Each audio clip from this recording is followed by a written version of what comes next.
Hello everyone, आज मैं बनाने जा रही हूँ बहुत ही चटकारेदार एक थाली। और उस थाली में मैं ले रही हूँ कद्दू की सब्ज़ी और मसालेदार पूड़ी। तो चलिए बनाना शुरू करते हैं। मेरे पास ये हाफ़ केजी का कच्चा पम्पकिन है, यानी कि कच्चा कद्दू है। इसको आज मैं मसालेदार बनाने जा रही हूँ बिना लहसुन प्याज के। तो इसको अच्छे से साफ़ कर लेना है, बारीक बारीक पीस इसमें कट करना है इस तरह से। तो अब हमने जब सब्ज़ी काट ली है अच्छे से, तो अब हम इसके लिए एक मसाला तैयार कर रहे हैं। तो मसाला तैयार करने के लिए मैं मीडियम फ्लेम पर रख रही हूँ एक आयरन का तवा, और तवे को हमें गरम करना है। और मसाला अगर आप भून रहे हैं तो लोहे की कढ़ाई में या फिर आयरन तवे पर ही भूनें। उसमें क्या होता है कि स्वाद महक अच्छे से आती है। एक मुट्ठी साबुत धनिया और 2 चम्मच जीरा, 2 सूखी लाल मिर्च और 10-12 काली मिर्च, इन सभी को भून लेना है। और जब इनमें से भुने हुए की खुशबू आने लगे कि भुन रहे हैं, तब हमें इसके ऊपर प्लेट ढक देनी है, जिससे कि इन मसालों की खुशबू बाहर ना आए। और ठंडा होने के लिए एक साइड रख देना है तवे पर ही।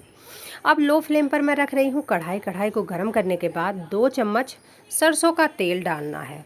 तेल को गर्म होने छोड़ देना है। अब मैं यहाँ पर अदरक के पीस और एक हरी मिर्च ले रही हूँ। उनको हमें इस अदरक वाले जो कूटनी होती है उसमें कूट लेना है। और कद्दू की जो सब्ज़ी होती है वो हमेशा मेथी में ही बनती है। तो मैं यहाँ पर आधा चम्मच मेथी, एक पिंच हींग, अदरक मिर्ची का पेस्ट और धनिया पाउडर डाल करके इन सभी मसालों को हल्का भूनना है। उसके बाद 1 चम्मच हल्दी पाउडर, 1 चम्मच लाल मिर्च, जो ये मसाले वाली छोटी चम्मच है उससे अच्छे से मसाले भूनने के बाद फिर हमें ये सब्ज़ी डाल देनी है मसालों में। और फिर हमें भूनना है, फ्लेम को लो कर देना है। 2 मिनट के लिए ऐसे ही छोड़ देना है नमक डाल के, जिससे कि सब्ज़ी भूनती रहे और पता चल जाए कि सब कद्दू में जो है कितना पानी है। तो नमक डालने से क्या होगा कि पानी जो है कद्दू का वो पानी छोड़ने लगेगा। तो मैंने ढक के रख दिया 2 मिनट के लिए। अब मैं यहाँ पर जो मैंने मसाले को भूना था उसको, अब हम ठंडा हो गया है तो उसको हमें कूटना है।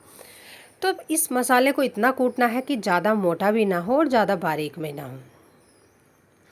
तो इस तरह से मसाला भी अच्छे से कूट कर तैयार हो गया है। अब मैं यहाँ देख रही हूँ 2 मिनट बाद जो मसाला है वो अच्छे से भुन गया है। नमक डालने के बाद जो कद्दू ने जो थोड़ा बहुत पानी छोड़ा है उसको हमने अच्छे से मिक्स करते हुए आधा गिलास पानी डाल दिया है। तो लो टू मीडियम फ्लेम पर हमें इस सब्ज़ी को बनाना है। तो सब्ज़ी को गैस पर छोड़ दिया है पकने के लिए। अब मैं यहाँ पर एक बर्तन में ले रही हूँ 1 कप सूजी, और 1 कप सूजी में 3 आलू उबले हुए। और अब मैं इसमें डाल रही हूँ 2 चम्मच तेल। तेल नहीं, रिफाइंड ऑयल ही है। और इस तरह से डालने के बाद हमें जो हल्का गरम आलू है उसमें सूजी को अच्छे से मैश करके मिक्स करने हैं, सूजी और आलू। आप इस तरह से दोनों को अच्छे से मिक्स करके इस डो को तैयार कर लेना है बिना मसालों के। तो अब मैं यहाँ इसमें मिक्स करने जा रही हूँ 2 कप आटा। इस कप से 2 कप आटा, 2 कप आटे को अच्छे से हमें छान लेना है।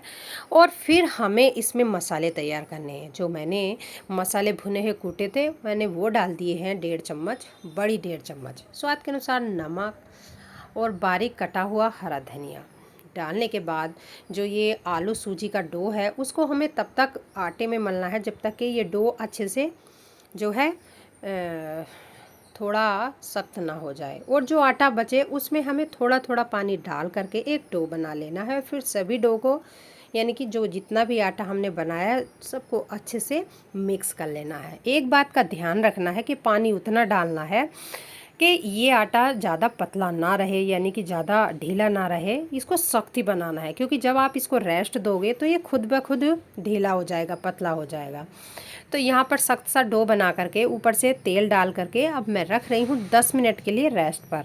10 मिनट के लिए रेस्ट पर रखना ज़रूरी है, क्योंकि सूजी आलू आटा है तो उनको सेट होना है। जब तक हमने आटा बनाया है तो तब तक हमारी सब्ज़ी बनती रही। और अब मैं यहाँ पर सब्ज़ी को देख रही हूँ कि जो हमारी ये सब्ज़ी है कद्दू वाली, ये मतलब बन के तैयार हुई कि नहीं। तो मैंने एक पीस लिया है और उसको प्रेस किया है तो अच्छे से गलकर तैयार हो गई है। फ्लेम लो ही है। तो अब इसमें डाल रही हूँ मैं वो भुना हुआ मसाला जो मैंने अभी कूट के तैयार किया है। तो आधा चम्मच ये भुना हुआ मसाला है, 1 चम्मच चीनी है, और आधा चम्मच मैं यहाँ पर डाल रही हूँ अमचूर पाउडर। तो कुछ खट्टा कुछ मीठा इसका स्वाद रहता है। मसालेदार ये सब्ज़ी रहती है और ऊपर से हरा धनिया। सिर्फ 1 मिनट लो फ्लेम पर ऐसे ही छोड़ देना है, इसको चलाना है। तो चीनी भी और अमचूर पाउडर भी अच्छे से इसमें मिक्स हो जाएंगे और इसका जो स्वाद है वो इतना चटकारेदार रहेगा कि आप मानोगे नहीं कि इतनी सिंपल मसालों में इतनी टेस्टी सब्ज़ी बनकर तैयार हुई है। तो सब्ज़ी हमारी बनकर तैयार हो गई है। अब मैं यहाँ पर रख रही हूँ आयरन की कढ़ाई और आयरन की कढ़ाई में डाल रही हूँ सरसों का तेल, क्योंकि अब हमें बनानी है ये सूजी आलू की मसालेदार पूड़ी। तो मस्टर्ड ऑयल में हमें पूड़ी बनानी है, क्योंकि मस्टर्ड ऑयल की बनी हुई पूड़ी का तो स्वाद ही अलग होता है। तो तेल को हमने कढ़ाई में छोड़ दिया है गर्म होने के लिए मीडियम फ्लेम पर। अब मैं यहाँ देख रही हूँ 10 मिनट के बाद, जो 10 मिनट पहले हमने ये आटा रखा था, तो ये अच्छे से सॉफ्ट भी हो गया है और नरम, और सब चीज़ें अच्छे से मिक्स कर तैयार हो गई हैं। थोड़ा सा इसको हमें बनाना है, तैयार करना है, और फिर हमें इसके छोटे छोटे टुकड़े तोड़ करके हमें एक रोल बनाना है। और फिर हमें और बारीक बारीक जो पूरी शेप में हम जो पूड़ी बनाएंगे तो उसके अकॉर्डिंग हमें ये जो है टुकड़े बनाने हैं। तो इकसार बना लेने हैं, ऐसे क्या होगा कि हमारी जो पूड़ी है वो जल्दी बन जाएंगी। तो एक एक हम लेते जाएंगे इन टुकड़ों को, और इस तरह से जो है हम तैयार कर लेंगे पूड़ी बनाने के लिए। और एक एक हम लोई लेंगे और इस तरह से पहले सभी पूड़ियों को बेल लेंगे। जब तक हम पूड़ी बेलेंगे तब तक हमारा जो तेल है पूड़ी वाला डीप फ्राई करने के लिए वो भी गर्म हो जाएगा। तो इस तरह से मैं पूड़ी सभी तैयार कर लूँगी, ना ज़्यादा मोटी ना ज़्यादा पतली, मीडियम साइज़ की पतली मोटी, इस तरह से हम बनाकर तैयार कर लेंगे। अब हमें क्या करना है, इनको डीप फ्राई करना है मीडियम गरम तेल में। ना ज़्यादा तेज़ गरम तेल हो और ना ही ठंडा हो, ठंडा तो होना ही नहीं चाहिए, मीडियम गरम तेल होना चाहिए। तो आपकी पूड़ी सभी फूली हुई आएंगी। तो जब आप इस सब्ज़ी के साथ ये मसालेदार सूजी आलू की पूड़ी खाओगे तो तब आपको ये लगेगा कि हाँ, इन दोनों का सबसे अच्छा, सबसे बेस्ट जोड़ है। क्योंकि दोनों इतनी ही टेस्टी लगे आपस में जब हमने खाए कि बस पूछो मत। क्योंकि खट्टी मीठी सब्जी है और ये मसालेदार सूजी आलू की पूड़ी। तो इस तरह से एक साथ मैं काफ़ी पूड़ी, मतलब 2-3 डीप फ्राई कर रही हूँ, और ये बहुत ही क्रिस्पी थी और खाने में बहुत ही इनका टेस्ट था, बहुत ज़्यादा चटकारेदार लग रही थी, डिलीशियस थी। आप एक बार ट्राई ज़रूर कीजिएगा। अब एक बार ट्राई करोगे तो बार बार इसको बनाओगे।